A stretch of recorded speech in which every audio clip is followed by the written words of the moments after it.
Good afternoon. I'm Susan Bolt. I'm here in Auburns Voice production studio. I'm honored to be a guest speaker today for Auburns Voice. And I'm doing the Citizen in Profile, and today's citizen is Robert Wilkins.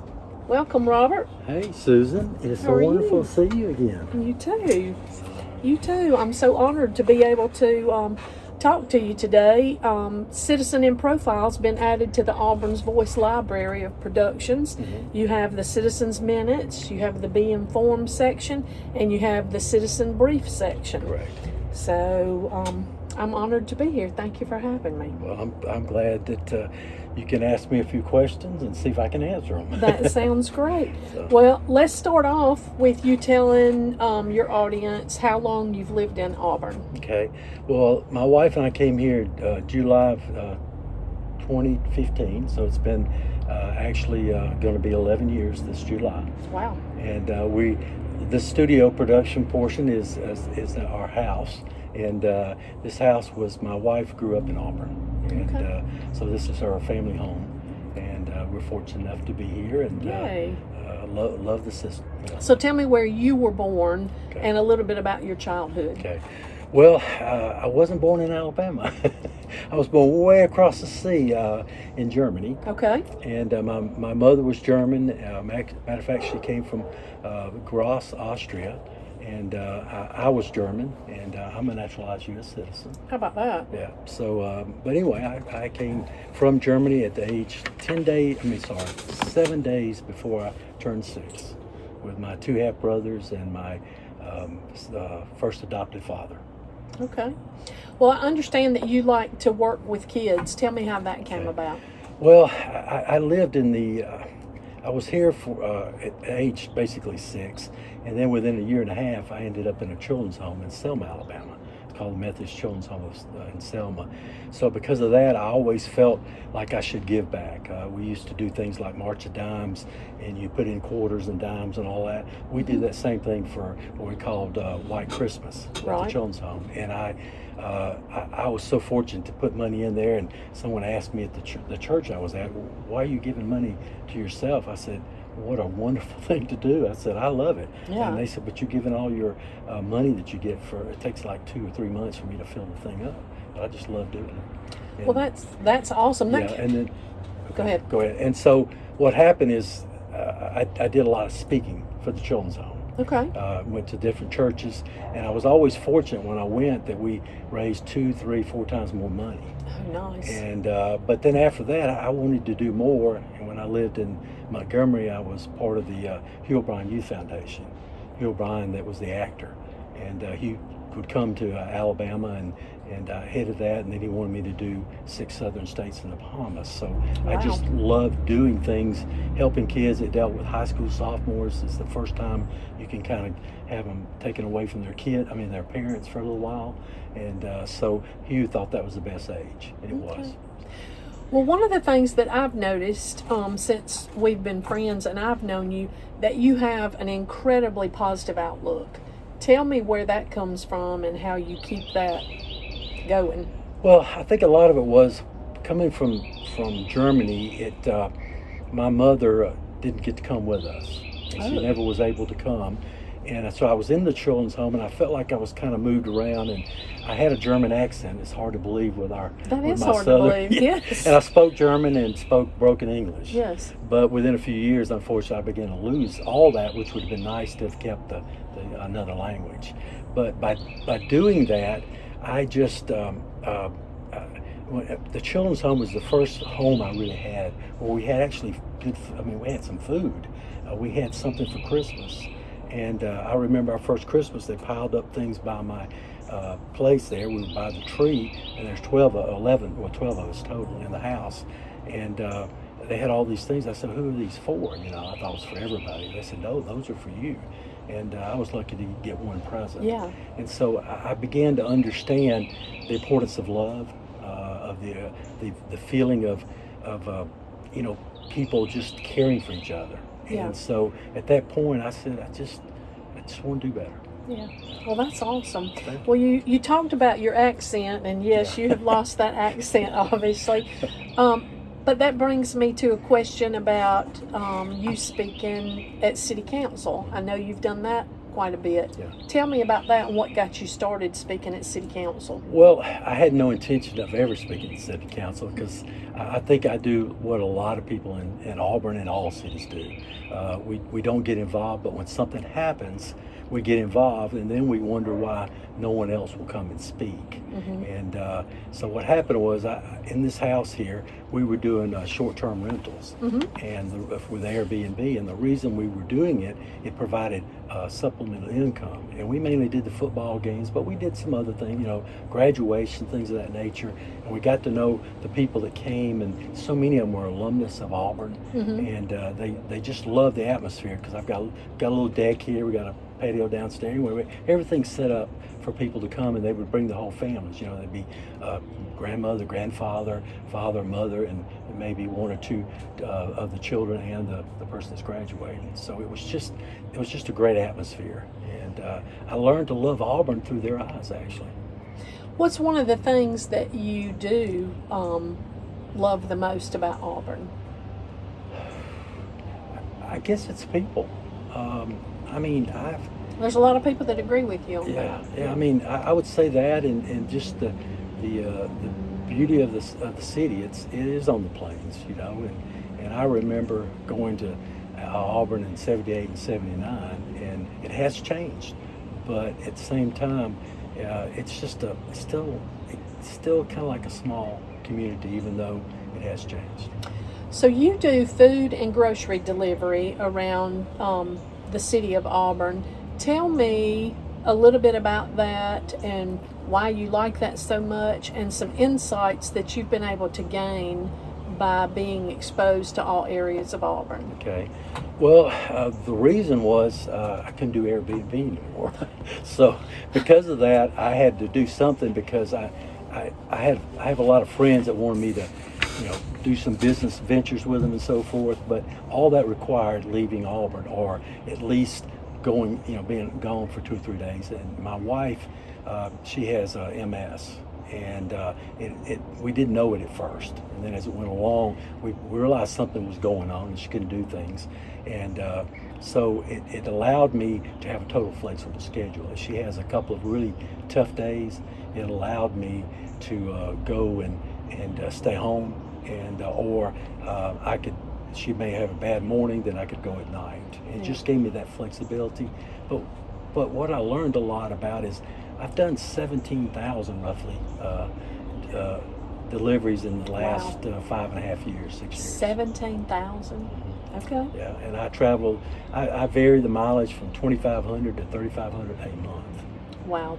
So you've seen all areas of the city. Yeah, I've seen the poor areas like mine. No, I'm just kidding. But I've seen all the areas, the trailer parks, and so many of the developments. I know every development, because when I go to deliver at a new development where they're building some houses, some have been built, they're not on the GPS. So they'll give us an area and it's totally off. So I have to actually look at every street and figure out which street they're talking about.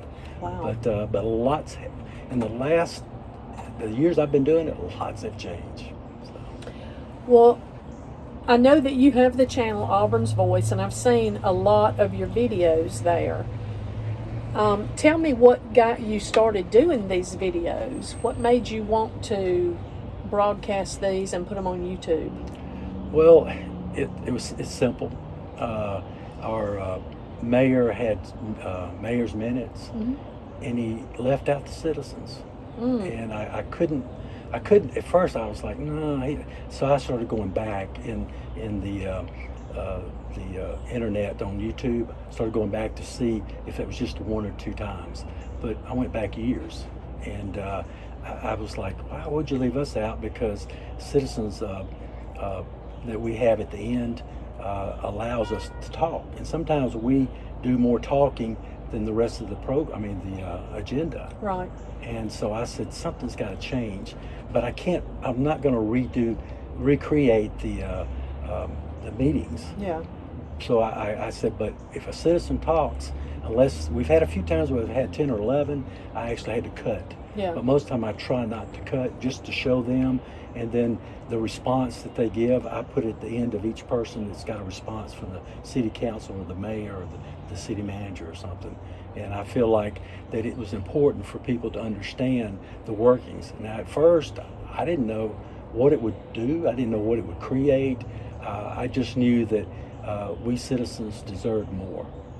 Well, I've seen a lot of your videos, and I appreciate what you do because you do include the citizens, and a lot of times that's a different viewpoint than our city officials. So what is one of your strategies to get more citizens involved? I know that's one of your major concerns, is that the citizens be involved. So what is one of your strategies to do that? Well, I believe I put my videos on Nextdoor, and we get 1,000 to 6,000 views, and people, and those are just in the Auburn area.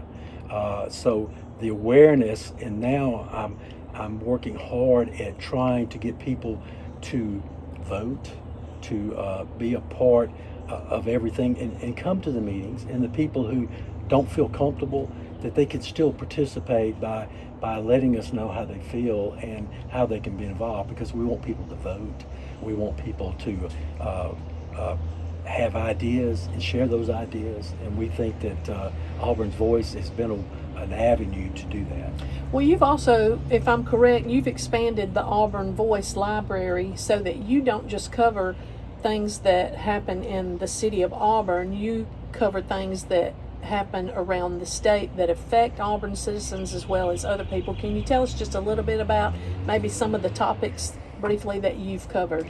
Yeah, we had a topic of and it's a long way from here in Cherokee County, and it was dealing with ATV. And I know ATVs, but I grew up on a farm, but we didn't have ATVs. And I was like, but there was a legislation being done, and it was kind of being just squeezed in there, and you know how politicians can do sometimes. And they were trying to stop that business, which had 4,700 acres, and they were bringing in about $5 million a year for the area. In Cherokee County, near center and stuff, that's a lot of money. And I was like, why would you want to do that? I mean, there were all kinds of stipulations of, you know, they were trying to get the land to do certain things, whatever it was. So I put together a video, because the father, who was one of the county commissioners, and the son, who was the senator there, I felt like that they were going at it the wrong way. Yeah. And so, our video did help. It was amazing how fast, because I sent it to every senator and every representative. Yes. In Alabama, and that in conjunction with some other things, it stopped it totally. That's wonderful, and I understand that you've done some on the OnMed portable standalone healthcare that helps in rural Alabama. You've talked about the Public Service Commission and how the state of Alabama is changing the structure of that committee. So I know as a citizen, I appreciate you doing that and some of the other things that you do. But changing gears here, I understand that you have an announcement that you want to make today. Yes, I think after nearly 90 council meetings in the last under 5 years, and 17,000 deliveries, and being able to go to other various meetings and so forth, I felt like that the citizens weren't first. And so my wife and I had talked a little bit about the city and what I might could do, and I'm a very active person. May not be like I was at 20 years old, but maybe 25. There you go. So, but we talked, and my wife actually had an epiphany, and I really thought that this would be possible. And she says, "Robert, I've got to talk to you." And I said, "What about?" She says, "You have to run for mayor." He's running for mayor. Yes. So I'm excited about it. I hope that we want it to be a good, clean campaign. Yeah. We just want to talk about Auburn has a lot, and it has so much to offer. It has so much money in revenue. It has so much talent. It's amazing, and I just feel like we've misused that a little bit. And so I'm gonna work to change it. That's awesome. So what is the main thing that you want to say to the citizens as to why you are running for mayor? Well, you have to be first, and it has to be that way. In other words, any of the, we have 22 boards and a commission. And then I'm also concerned about the downtown development, but also the exteriors, all the rural areas and so forth that have, they're just clear cut our properties. And the tall buildings, I call them skyscrapers, Auburn skyscrapers. I know they're only 7 stories high and 2 stories below. You lose satellite radio going in between them. That's right. And I go into I've delivered into every one of those locations, and they still look like, unfortunately, when you go on the inside, they look like student dorms. Yes. They may on the exterior look a little different, but they're not. And the walls have no pictures. There's no character.